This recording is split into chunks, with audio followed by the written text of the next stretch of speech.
जैसा कि आज हम शुरू करते हैं कार्बोहाइड्रेट।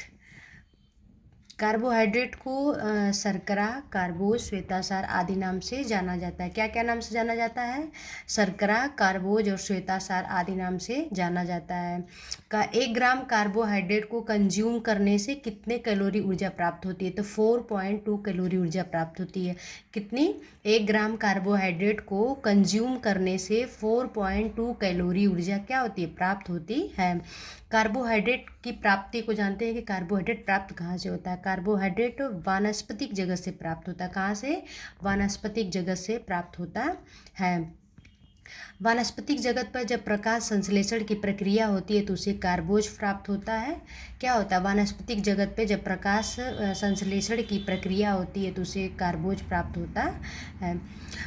कार्बोज प्राप्त होता है जो जल करके क्या करता है? हमें एनर्जी प्राप्त करता है। वही एनर्जी जो कितना 1 ग्राम कार्बोहाइड्रेट लेने से 4.2 कैलोरी एनर्जी मिलती है।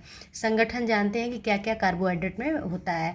तो कार्बोहाइड्रेट में कार्बन, हाइड्रोजन, ऑक्सीजन से मिलकर बना होता है। किसी किसी मिलकर बना होता है? कार्बन, हाइड्रोजन, ऑक्सीजन से मिलकर के बना होता है। इसका संगठन जो है एग्ज़ाम में पूछता है कि कार्बोहाइड्रेट का संगठन क्या होता है, तो 2:1 होता है। मतलब कि हाइड्रोजन संबंधे 2 हाइड्रोजन संबंधे ऑक्सीजन। ठीक है।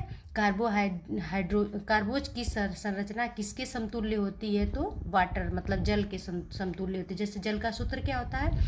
H2O। तो इस प्रकार से कार्बोज की संरचना लगभग वही होती है। किसके समतुल्य? जल के समतुल्य होती है।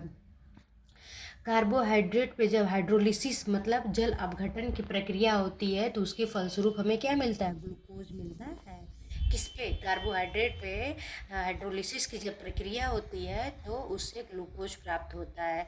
और क्वेश्चन पूछता है कि ग्लूकोज जिस बॉन्ड से जुड़ा होता है उसे क्या कहते हैं? तो ग्लाइकोसिड बॉन्ड कहते हैं। क्या कहते हैं? ग्लाइकोसिड बॉन्ड कहते हैं। और अगला क्वेश्चन पूछेगा कि भारतीय थाली में कार्बोज की कितनी मात्रा होती है? तो 60 से 70% होती है। कितनी होती है? 60 से 70% होती है। अगला देखते हैं कि डाइट एक व्यक्ति को एक बार में जितना खा सकता है उसका वो 1 दिन का ही डाइट कहलाता है। अगर पूछा जाए कि डाइट क्या कहलाता है तो एक व्यक्ति एक बार में जितना कंज्यूम कर सकता, जितना खा सकता है उसका 1 दिन का क्या होता है? आहार कहलाता है। Thank you.